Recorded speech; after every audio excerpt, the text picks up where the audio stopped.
President Trump has blinked. The US does not have the economic capacity to impose its will on the rest. In 1950, US had 50% of the world's GDP. Today, it is only 25%. China has 19% and the EU 13%.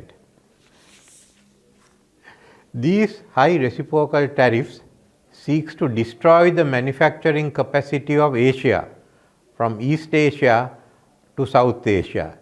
It also affects Australia. In one blow, the faith in the Indo-Pacific has been lost. It will also weaken support for Taiwan in the region. Many low-paying jobs in Asia, totaling over millions, will be affected. Their aspirations of joining the middle class destroyed. Public support will move towards China. Now China stands strong in our part of the world.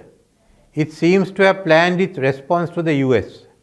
This was the best time for them to hit back when the whole world was affected.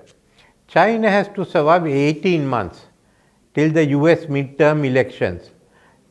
President Xi has no midterm elections.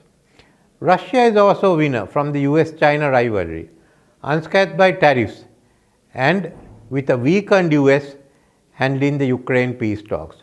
Already new proposals for world order has come out. ASEAN especially wants the WTO to mediate in the question of tariffs.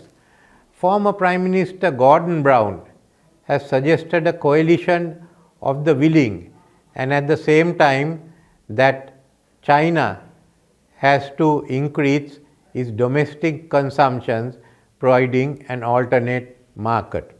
The question we faced earlier was determining China's place in a US-made world order. Now we have to decide the place of US.